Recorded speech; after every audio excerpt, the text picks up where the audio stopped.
नमस्कार जोहार, मैं याचना जायसवाल। आप देख रहे हैं न्यूज झारखंड। चलिए जानते हैं सुबह से लेकर शाम तक की झारखंड की तमाम बड़ी खबरों को। चतरा में वज्रपात की चपेट में आने से एक की मौत। वज्रपात और ओलावृष्टि को लेकर चेतावनी जारी। चतरा जिले के हंटरगंज थाना क्षेत्र के कल्याणपुर गांव में आज रविवार की अहले सुबह वज्रपात की चपेट में आने से एक व्यक्ति की मौत हो गई, जबकि एक अन्य व्यक्ति गंभीर रूप से घायल हो गया। मृतक की पहचान 48 वर्षीय अमरेश सिंह के रूप में की गई है। आज रविवार की अहले सुबह दोनों व्यक्ति गांव से करीब आधा किलोमीटर की दूरी पर महुआ चुनने गए थे। इसी दौरान बारिश के साथ वज्रपात हुई, जिससे अमरेश की मौत हो गई, जबकि महेश गंभीर रूप से घायल हो गया। घायल को सामुदायिक स्वास्थ्य केंद्र में प्राथमिक उपचार के बाद मेडिकल कॉलेज रेफर कर दिया गया है। घटना की जानकारी पाकर पुलिस दल बल के साथ घटना स्थल पर पहुंची और शव को कब्जे में लेकर पोस्टमार्टम के लिए सदर अस्पताल चतरा भेज दिया है। घटना के बाद से अमरेश के परिजनों का रो रो कर बुरा हाल है।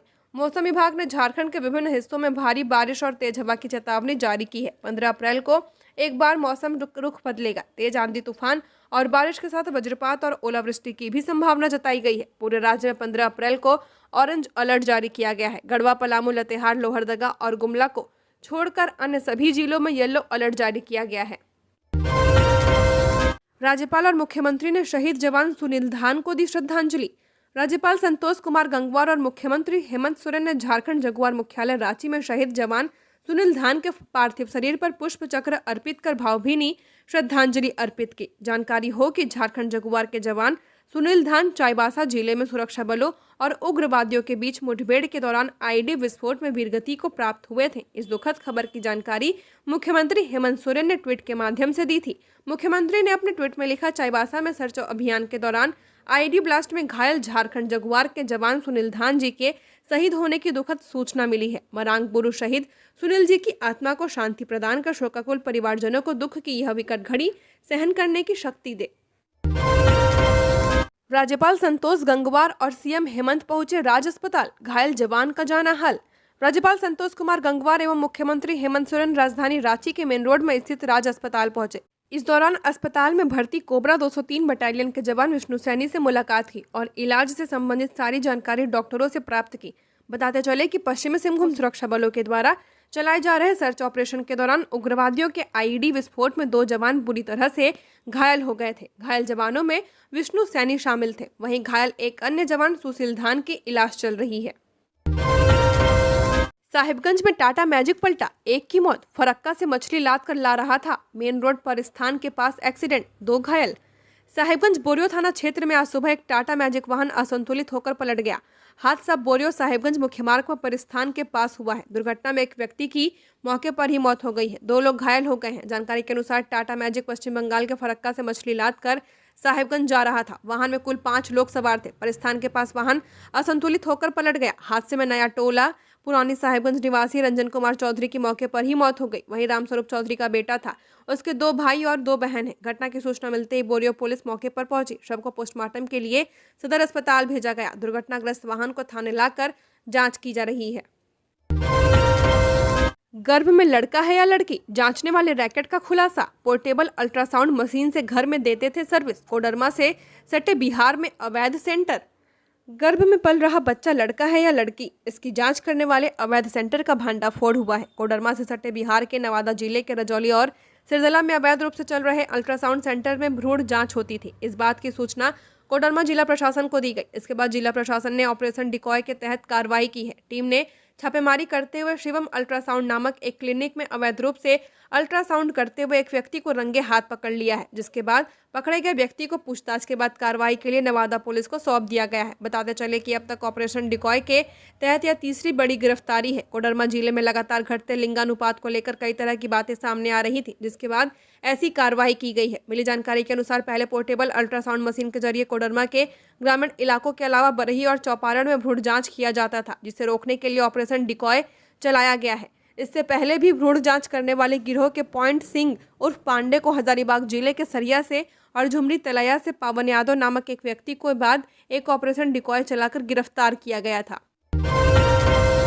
15 अप्रैल को पूरे झारखंड में ओलावृष्टि और बारिश। साइक्लोनिक सर्कुलेशन की वजह से बदला मौसम। आज 18 जिलों में बारिश के आसार। झारखंड के मौसम में बदलाव का सिलसिला लगातार जारी है। मौसम में यह उथल-पुथल साइक्लोनिक सर्कुलेशन की वजह से हो रहा है। साइक्लोनिक सर्कुलेशन मध्य प्रदेश, ओडिशा, पश्चिम बंगाल और झारखंड होते हुए बांग्लादेश की तरफ बढ़ रहा है, जिस वजह से मौसम में अचानक से बदलाव देखने को मिल रहा। इधर मौसम विभाग ने झारखंड में 15 अप्रैल को एक बार फिर तेज हवा के साथ बारिश की आशंका व्यक्त की है। इस दौरान वज्रपात और ओलावृष्टि भी हो सकती है। इसे देखते हुए 15 अप्रैल को पूरे राज्य में ऑरेंज अलर्ट जारी किया गया है। आज के मौसम की बात करें तो राज्य के उत्तर पश्चिमी हिस्से को छोड़कर लगभग 18 जिलों में मौसम में बदलाव देखने को मिलेगा। इन सभी 18 जिलों के लिए येलो अलर्ट जारी किया गया है। इनमें से कई जिलों में सुबह से ही रुक रुक कर बारिश हो रही है। वहीं शाम तक तेज हवाओं के साथ जोरदार बारिश, वज्रपात का अलर्ट जारी किया गया है, जिसको लेकर लोगों को सावधान और सतर्क रहने की सलाह दी गई है। वहीं शनिवार को मौसम की बात करें तो रांची का तापमान 35 डिग्री सेल्सियस रहा, जो सामान्य से 0.9 डिग्री सेल्सियस कम और 24 घंटे में 1.8 डिग्री सेल्सियस ज्यादा रहा। पिछले 24 घंटे में राजधानी रांची में 3 मिलीमीटर बारिश दर्ज की गई है। रांची में 1 मार्च से अब तक कुल 63.5 मिलीमीटर बारिश हो चुकी है। मौसम विभाग की ओर से जारी रिपोर्ट के अनुसार 14 अप्रैल को राज्य के पश्चिमी भागों को छोड़कर शेष भागों में कुछ स्थानों पर मेघ गर्जन के साथ हल्के से मध्यम दर्जे की वर्षा होने की संभावना है। 15 और 16 अप्रैल को भी राज्य के कई स्थानों पर गर्जन के साथ हल्के से मध्यम दर्जे की वर्षा होने की प्रबल संभावना है। झारखंड में सीएनटी एक्ट में बड़ा बदलाव संभव, आदिवासी अब थाना क्षेत्र से बाहर भी खरीद सकेंगे जमीन। झारखंड में आदिवासी जमीन से जुड़े कानून में ऐतिहासिक बदलाव की तैयारी की जा रही है। ट्राइबल एडवाइजरी काउंसिल की 16 मई को होने वाली बैठक में छोटा नागपुर काश्तकारी अधिनियम सीएनटी एक्ट में संशोधन पर मुहर लग सकती है। प्रस्ताव के मुताबिक अब आदिवासी अपने थाना क्षेत्र से बाहर भी घर बनाने के लिए 20 डिसमिल जमीन खरीद सकेंगे। यह सिफारिश टीएसी राज्य सरकार को भेज सकती है। वर्तमान में सीएनटी एक्ट के तहत आदिवासी जमीन केवल उसी थाना क्षेत्र का आदिवासी खरीद सकता है जिसमें आदिवासियों को शहरों या दूसरे इलाकों में घर बनाना मुश्किल होता है। अगर थाना क्षेत्र की बाध्यता खत्म होती है तो हजारों ऐसी जमीनें भी वैध हो जाएंगी जो अब तक नियमों का उल्लंघन कर खरीदी गई हैं। कल्याण विभाग ने इस संभावित संशोधन को लेकर एजेंडा मुख्यमंत्री हेमंत सोरेन को भेजा है, जो टीएसी के अध्यक्ष भी हैं। पुलिस को चकमा देकर भाग रहे पशु तस्करों का वाहन पलटा, एक तस्कर गिरफ्तार। गुमला जिले में लगातार पशु तस्करी का मामला सामने आ रहा है। इसी दौरान आज सुबह पशु लेकर भाग रहे एक पिकअप वाहन अनियंत्रित होकर पलट गई। घटना के बाद मौके पर पहुंची पुलिस ने घटनास्थल से 9 पशुओं को जब्त किया है। इसके साथ ही एक तस्कर को गिरफ्तार किया गया है। ताजा मामला आज रविवार सुबह की है। बताया जाता है कि छत्तीसगढ़ से पशु तस्कर एक पिकअप वाहन में 9 पशुओं को लादकर गुमला जिले में प्रवेश कर रहे थे, जिसकी सूचना डुमरी पुलिस को मिली, लेकिन तस्कर डुमरी पुलिस को चकमा देते हुए आगे निकल गए। इसके बाद गुरदरी थाना को सूचना दी गई, लेकिन तस्करों ने गुरदरी थाना की पुलिस को भी चकमा देते हुए दूसरे रास्ते से होते हुए बिशुनपुर की ओर रवाना हो गए। इसके बाद बिशुनपुर पुलिस अलर्ट हो गई और कोयल नदी के मुख्य मार्ग को जाम कर दिया। यह देख दूर से ही तस्कर डर गए और आनन फानन में गाड़ी को पुल से पहले मोड़ दिया, जिससे पिकअप वाहन अनियंत्रित होकर पलट गया।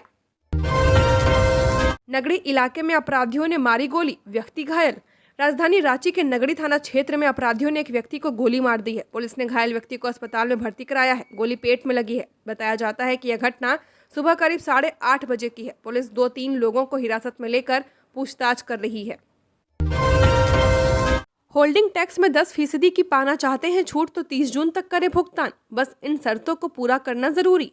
रांची में होल्डिंग टैक्स दाताओं के लिए अच्छी खबर है। अगर आप टैक्स में छूट पाना चाहते हैं तो आपको 30 जून तक होल्डिंग टैक्स जमा कर देना होगा। इस समय अवधि के दौरान होल्डिंग टैक्स का भुगतान करने वालों को 10% की छूट मिलेगी।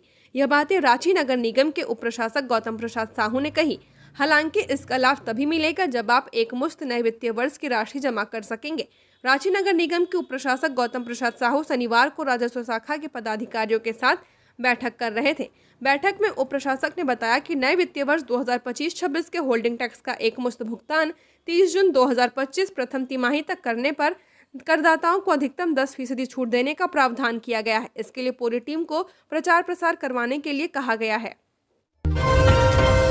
झारखंड से खत्म हो जाएगा नक्सलवाद, हेमंत सोरेन ने कहा, लड़ाई अंतिम चरण में है। झारखंड के मुख्यमंत्री हेमंत सोरेन ने रविवार को कहा कि राज्य में नक्सलियों के खिलाफ लड़ाई अपने अंतिम चरण में है।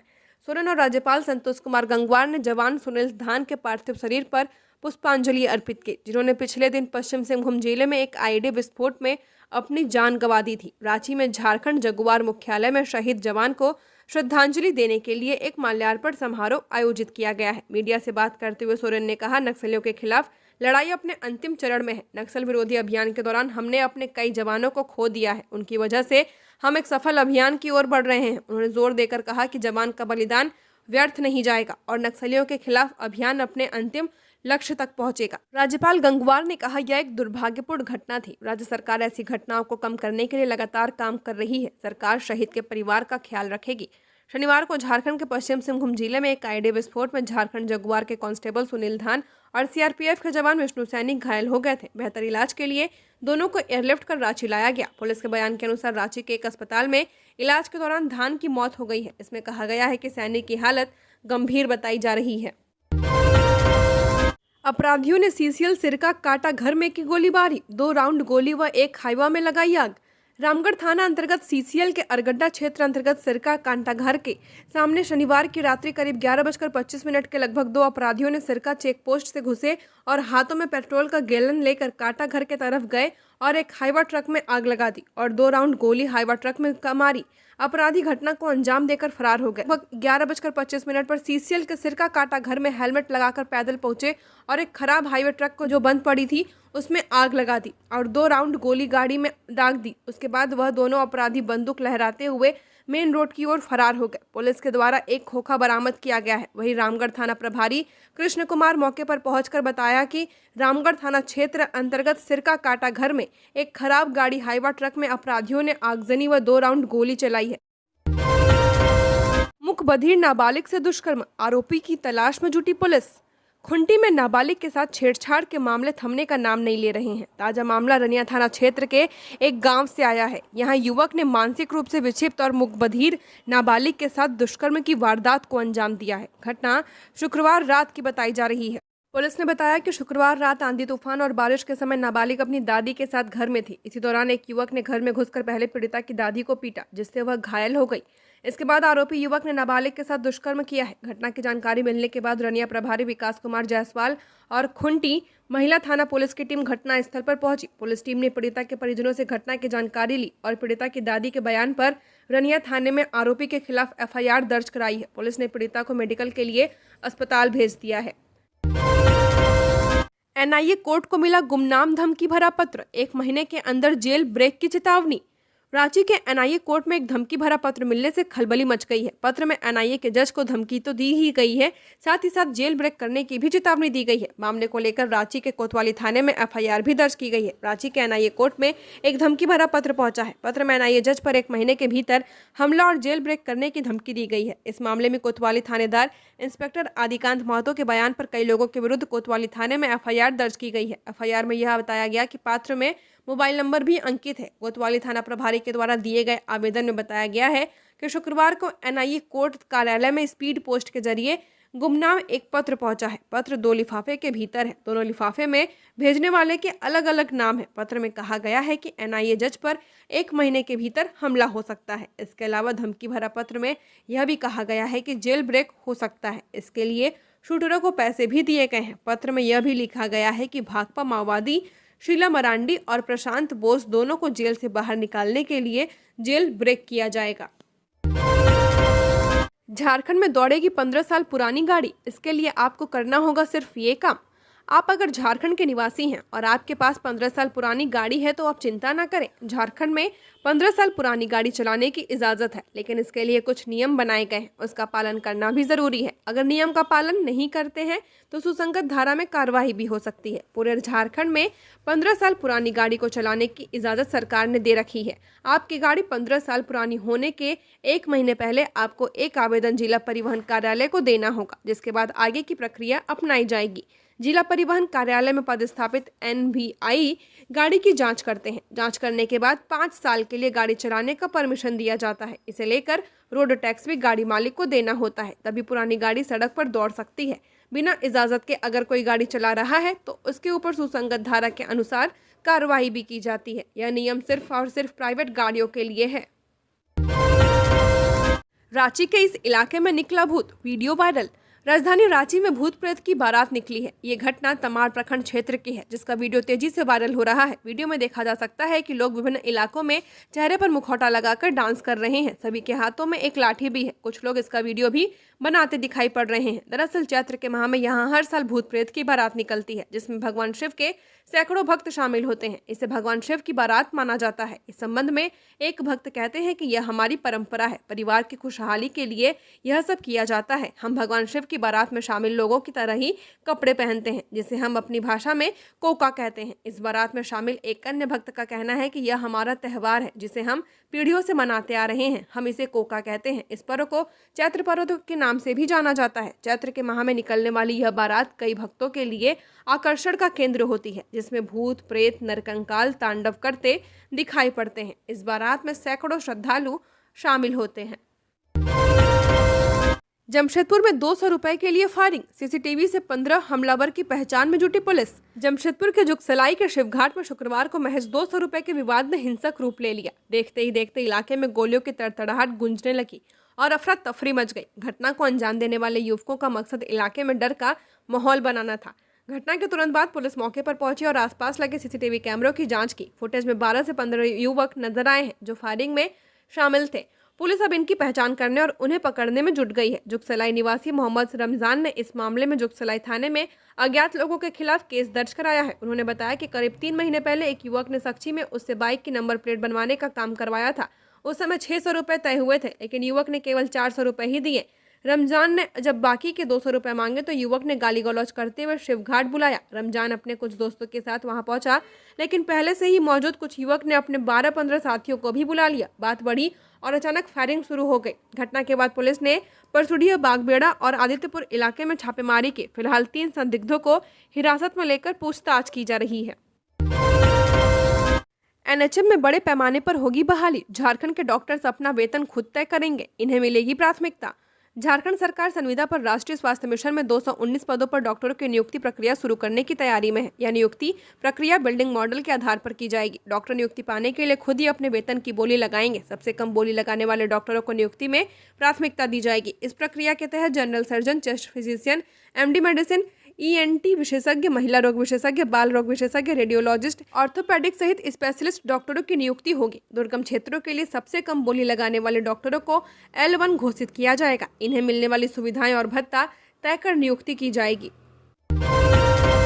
36 केक काट कर मनाया गया वीर बजरंगी का जन्मोत्सव, मंदिर में की गई आकर्षक आतिशबाजी। हजारीबाग को छोटी अयोध्या के नाम से जाना जाता है। यहाँ शनिवार को हनुमान जन्मोत्सव बड़े धूमधाम के साथ मनाया गया। हजारीबाग में हनुमान जन्मोत्सव को लेकर विशेष तरह के कार्यक्रम आयोजित किए गए।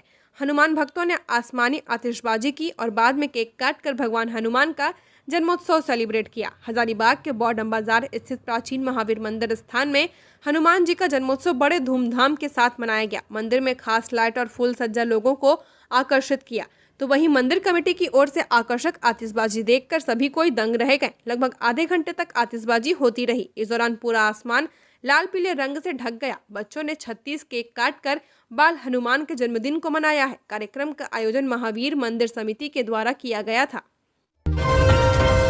एनटीपीसी कोल खनन मामला, हेमंत सोरेन के निर्देश पर विस्थापितों की समस्या को लेकर उच्च स्तरीय बैठक। हजारीबाग का बड़कागांव प्रखंड इन दिनों विस्थापन को लेकर पूरे राज्य भर में चर्चा में है। विस्थापन को लेकर उठ रहे समस्या को लेकर एनटीपीसी कोल खनन परियोजना के विस्थापितों की समस्याओं के समाधान को लेकर हजारीबाग समाहरणालय में उच्च स्तरीय बैठक का आयोजन किया गया। बैठक का आयोजन झारखंड सरकार के मुख्यमंत्री के निर्देश पर किया गया है, जिसमें विस्थापन, पुनर्वास, मुआवजा, प्रदूषण, रोजगार, सड़क ब्लास्टिंग के समय स्थानीय लोगों की और समस्या, सड़क दुर्घटना, उचित मुआवजा नहीं मिलना, धार्मिक स्थल का पुनर्स्थापन समेत कई मुद्दे पर चर्चा किया गया। विभिन्न समस्याओं को ध्यान में रखते हुए आयुक्त ने 3 से 4 समितियों के गठित करने पर बल दिया है। निर्धारित कमेटी हर एक माह में संबंधित समस्याओं का सर्वे करके उचित समाधान प्रस्तुत करेगी, जिसके उपरांत इन समस्याओं का निराकरण किया जाएगा। उत्तरी छोटा नागपुर प्रमंडलीय आयुक्त पवन कुमार ने कहा, समाज की प्रगति, आर्थिक समृद्धि और लोगों की भलाई के लिए एक विकास एक महत्वपूर्ण अवयव है, लेकिन यह भी अत्यंत आवश्यक है कि जिनके जमीन पर विकास हो रहा है उन स्थानीय निवासियों और प्रभावित लोगों की समस्याओं और चिंताओं को नजरअंदाज न किया जाए एवं उनके समस्याओं का समाधान करते हुए विकास की ओर कदम बढ़ाया जाए। उन्हें उचित मुआवजा, रोजगार के अवसर और संभावित भूमि पुनर्वास जैसे विकल्प प्रदान किए जाएं। महिला सुरक्षा को केंद्र सरकार से झारखंड ने मांगे 122 करोड़ रुपए। महिला सुरक्षा से जुड़ी केंद्रीय प्रायोजित 9 योजनाओं के लिए राज्य सरकार ने 121.85 करोड़ रुपए का प्रस्ताव रखा है। महिला एवं बाल विकास मंत्रालय ने सचिव अनिल मलिक की अध्यक्षता में शुक्रवार को नई दिल्ली में हुई मिशन शक्ति के प्रोग्राम अप्रूवल बोर्ड मीटिंग में इस प्रस्ताव को रखा गया। 9 केंद्रीय योजनाओं में one stop centre, Beti Bachao Beti Padhao, women helpline number, नारी अदालत, मिशन शक्ति, मिशन निवास, आंगनबाड़ी सह creche, hub for empowerment of women और प्रधानमंत्री मातृ वंदना योजना शामिल है। महिला बाल विकास एवं सामाजिक सुरक्षा विभाग ने वित्तीय वर्ष 2025-26 की उक्त सभी योजनाओं के लिए कुल 183.36 करोड़ रुपए फंड की आवश्यकता की जानकारी दी है। इसमें पूर्व की 3 योजनाएं यथा बेटी बचाओ बेटी पढ़ाओ, वुमेन हेल्पलाइन और शक्ति सदन की बकाया राशि 4.27 करोड़ रुपए है। यानी चालू वित्तीय वर्ष में यह राशि 179.09 करोड़ रुपए की है। कुल 183.36 करोड़ में केंद्रीय अंश 121.85 करोड़ बताया गया है। पूर्व शिक्षा मंत्री और मां पर आपत्तिजनक टिप्पणी में केस। पूर्व शिक्षा मंत्री गीताश्री उरांव और उनकी दिवंगत मां पर सोशल मीडिया में आपत्तिजनक टिप्पणी के आरोप में मुख्य पाहन पर साइबर थाने में केस किया गया है। गीताश्री ने आरोप लगाया कि एक फेसबुक आईडी पर उन पर और उनकी दिवंगत मां पर घिनौनी टिप्पणी की गई थी। यह आईडी मुख्य पाहन के नाम से है। फेसबुक आईडी धारक ने उनकी छवि धूमिल की है। उन्होंने साइबर थाना से मामले की जाँच कर कार्रवाई करने का आग्रह किया है। रांची में जाम को कहिए बाय बाय, जल्द शुरू होने वाले हैं 2 फ्लाईओवर, काम लगभग पूरा।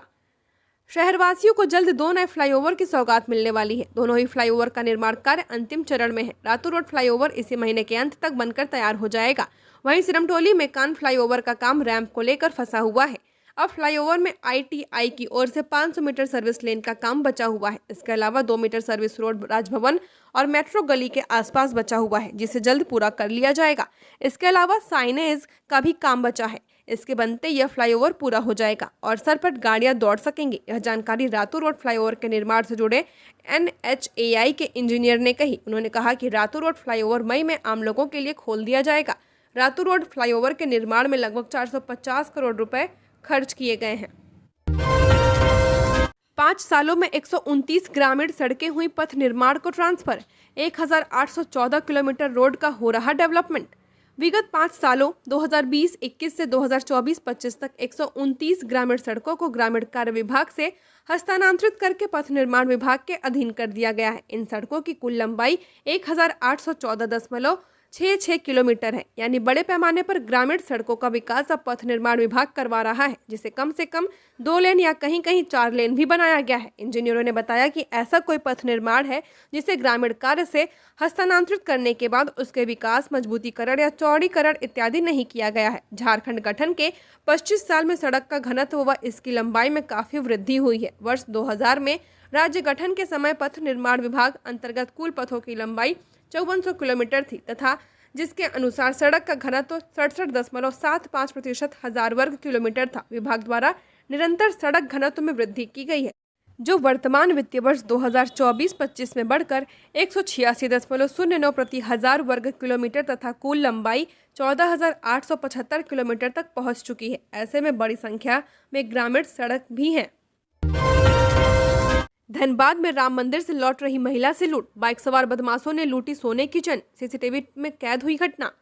धनबाद के सरायढेला थाना क्षेत्र में चेन स्नैचिंग की एक वारदात सामने आई है। कुसुम विहार में बाइक सवार 2 बदमाशों ने राम मंदिर से लौट रही एक महिला के गले से सोने की चेन छीन ली। पीड़िता पिंकी कुमारी ने बताया कि वह हनुमान जयंती के अवसर पर मोहल्ले के अन्य महिलाओं के साथ कुसुम विहार राम मंदिर में पूजा करने गई थी। देर शाम जब वह घर लौट रही थी तभी कुसुम विहार मोड़ के पास 2 बदमाश बाइक पर आए। उन्होंने महिला के गले से चेन झपटी और बलियापुर रोड स्थित बालाजी पेट्रोल पंप की तरफ फरार हो गए। पूरी घटना सीसीटीवी में कैद हुई है। पिंकी कुमारी के अनुसार चोरी की गई सोने की चेन करीब 12 ग्राम की थी, जिसकी कीमत लगभग 1 लाख रुपए है। घटना की सूचना मिलते ही सरायढेला पुलिस मौके पर पहुंची। पुलिस सीसीटीवी फुटेज की जांच कर अपराधियों की पहचान करने में जुटी हुई है। टोरी रेल आरओबी बनाने की फिर कवायद तेज। 10वीं बार निकलेगा टेंडर। चंदवा टोरी में रेल आरओबी बनाने का मार्ग एक बार फिर प्रशस्त हो रहा है। पथ निर्माण सचिव सुनील कुमार ने इस पथ पर काम शुरू कराने के लिए अपने स्तर से पहल की है और विगत 9 अप्रैल को ही नई दिल्ली में सड़क परिवहन राजमार्ग मंत्रालय के सचिव वी उमाशंकर के साथ उच्च स्तरीय बैठक भी की है। वहीं क्षेत्र के सांसद के स्तर पर भी रेल मंत्रालय के अधिकारियों के साथ बैठक की गई। पथ निर्माण विभाग के NH विंग ने इस आरओबी को बनाने के लिए नए SOR के साथ प्रस्ताव केंद्र को भेजा है। जिस पर अब लगभग सहमति बन चुकी है। पुरानी दर के बजाय अब नई दर पर इसे बनाया जाएगा, जिसमें भू अर्जन की लागत भी बढ़ा दी गई है, यानी रैयतों को अब बढ़ी दर पर मुआवजा भुगतान हो सकेगा। झारखंड की और खबरों के लिए बने रहिए हमारे साथ। हमारे चैनल न्यूज़ झारखंड पर चैनल को सब्सक्राइब करें, साथ बेल आइकन को प्रेस करें। नमस्कार।